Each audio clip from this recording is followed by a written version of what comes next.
साथियों नमस्कार। कैसे हैं आप सब लोग? मज़ामा केम छो कसा आहेस? आप सबको जय श्री राम, जय बालाजी की, जय खाटू श्याम जी की। आज एक महत्वपूर्ण टॉपिक पर मैं चर्चा करूंगा। टॉपिक जो है जुड़ा हुआ है इलाहाबाद हाईकोर्ट के एक महत्वपूर्ण फैसले से। जजमेंट का डेट है 3 जुलाई 2026। इस केस में as per the protocol of prevention of corruption act जो कंसर्न आरोपी है वो प्रोसिक्यूट हुआ, उसका ट्रायल चला, अल्टीमेटली ही इज कन्विक्टेड। मामला हाईकोर्ट में गया, हाईकोर्ट भी हार गया, कंसर्न आरोपी अपना केस। तो ऐसे सिनेरियो में यदि हम केस को लड़ रहे हैं तो क्या मिस्टेक्स हम करते हैं ये हमारी जानकारी में होनी चाहिए।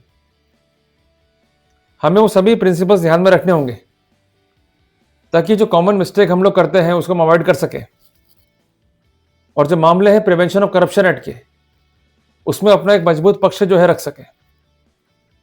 अगर चाहते हो जानना पॉइंट्स को, चाहते हो जानना मिस्टेक को, चाहते हो जानना उन प्रिंसिपल्स को जिस पे हमें रिलाई करना होगा, आपसे एक दरख्वास्त है कि आप एक नोटबुक विथ पेन और पेंसिल मेंटेन करके रखो।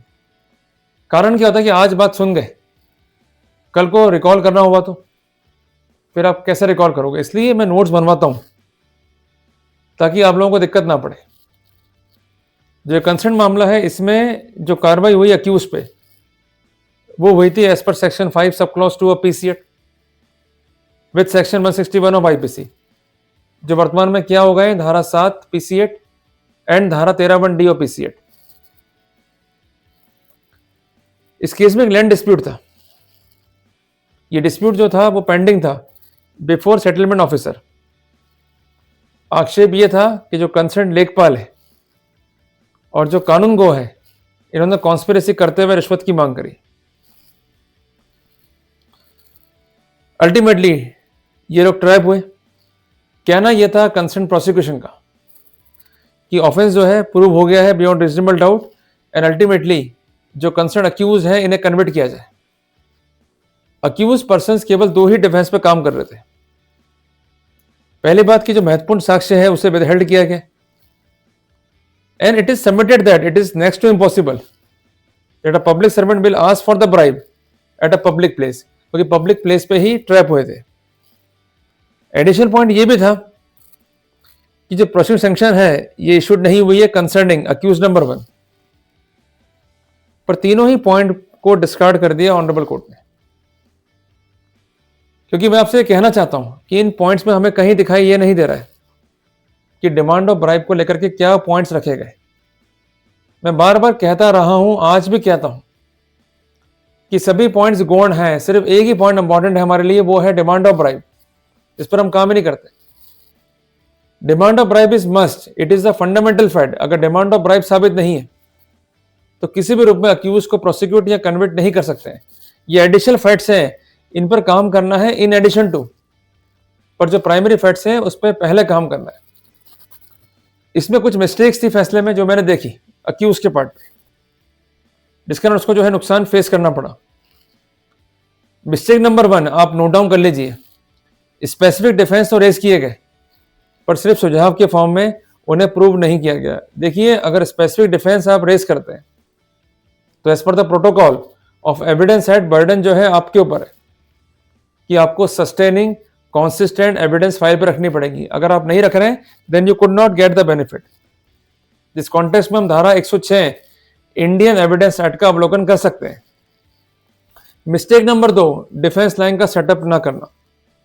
इसलिए मैं हमेशा कहता हूं कि जब भी आप जाएं काउंसिल के पास में, प्लानिंग करें, आप फाइल दे आते हो, डिस्कस कर आते हो, कागज कहाँ है? जब तक डिफेंस लाइन नहीं बनाओगे सक्सीड कैसे होगे इन केसेस में? जरा सोचो, आपकी नौकरी खतरे में, आपका लाइफ खतरे में है and you are taking this case as granted. इसलिए हमेशा ही प्लानिंग करो, फाइल को पढ़ो, नोट्स बनाओ, ताकि डिफेंस लाइन होगी तो आगे बढ़ने में आसानी रहेगी, डिफेंस लाइन नहीं होगी तो मारे जाओगे। तीसरी बात कहना यह था कि उसका कि ही इज फॉल्सली इम्प्लिकेटेड। ये आप भी कहते हो, but on what grounds you could say that you are falsely implicated? वो ग्राउंड्स प्लीड करने कई बार होता है फैक्टर ऑफ एनिमिटी, कई बार होता है प्रोसेस लैप्स, कई बार होती नहीं एविडेंस, पर जानबूझ के आपको इन्वॉल्व किया जाता है, then you must show that you are falsely implicated. देखिए, आपको अपना डिफेंस साबित नहीं करना है बियॉन्ड रीजनेबल डाउट, बट आपका जो डिफेंस है उसका होना चाहिए प्लॉजिबल इफेक्ट। अगर वो नहीं होगा तो आप सक्सीड भी नहीं हो पाओगे। चौथा पॉइंट है डिमांड ऑफ ब्राइब, जिस पे हम काम ही नहीं करते। सबसे महत्वपूर्ण पॉइंट यही है, कोर पॉइंट यही है, अगर डिमांड ऑफ ब्राइब साबित नहीं है तो कन्वर्ट नहीं हो पाओगे। और प्रोसिक्यूशन को साबित करना है डिमांड ऑफ ब्राइब, और आपको अकॉर्ड करना है explanation that is having the plausible effect.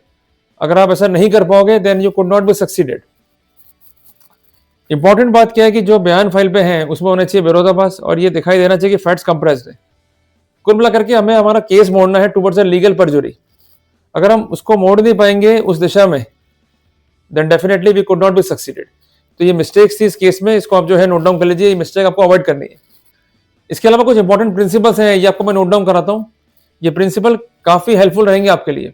पहली बात, never admit any fact, let the prosecution prove the case. ये गोल्डन प्रिंसिपल है। वो डिफेंस इंट्रोड्यूस ना करें जिसको आप प्रूव ना कर सकते हो। आपको जोर देना है डिमांड ऑफ ब्राइब पे। अगर डिमांड ऑफ ब्राइब पर जोर नहीं दिया है प्रोसिक्यूशन ने, और इसके अलावा कोई स्पेसिफिकेशन नहीं है फाइल पे, then we could have the benefit. But अगर डिमांड ऑफ ब्राइब पे जोर दिया है प्रोसिक्यूशन ने और स्पेसिफिकेशन है, उसे आप खंडित नहीं कर पाते हो, then you could not be succeeded. और प्रिजम्पशन ड्रॉ करने के लिए भी प्रोसिक्यूशन को जो फंडामेंटल फैक्ट्स हैं वो साबित करने होंगे। अगर फंडामेंटल फैक्ट साबित नहीं है तो प्रिजम्पशन ड्रॉ नहीं होगा। इसलिए केस में रिव्यू करें, प्लानिंग करें, डिफेंस लाइन को तैयार करें, अदरवाइज बहुत मुश्किल होगा हमारे लिए केस को लड़ना, कॉन्टेस्ट करना। क्लियर हो गया अपने को? तो सबसे पहले आज से हम क्या काम करेंगे, एक फाइल जो है आप रेडी करो, उसको प्रॉपर्ली जो है पेजिंग कर लो, सेगमेंट्स में जो है बांट दो, और हर एक कंपोनेंट पे हमें काम करना है। चाहे वो एफआईआर हो, चाहे वो वेरिफिकेशन हो, चाहे वो ट्रांसक्रिप्शन हो, चाहे वो ऑडियो है, चाहे वो प्री ट्रैप है, सैंक्शन है, चार्जशीट है। जितना वर्कआउट खुद से करना है खुद से करो, नोट्स बनाओ, उसके बाद जाओ एक्सपर्ट के पास में, just to have the proper review and planning. तभी सफलता मिलेगी, और इस तरह के जो इंसिडेंट्स हैं, जो स्थितियां हैं, उससे बच पाओगे। अदरवाइज कन्विक्शन रेट ज्यादा हो रही है, चाहते हो बचना तो वर्कआउट फाइल पे करना पड़ेगा। क्लियर हो गया?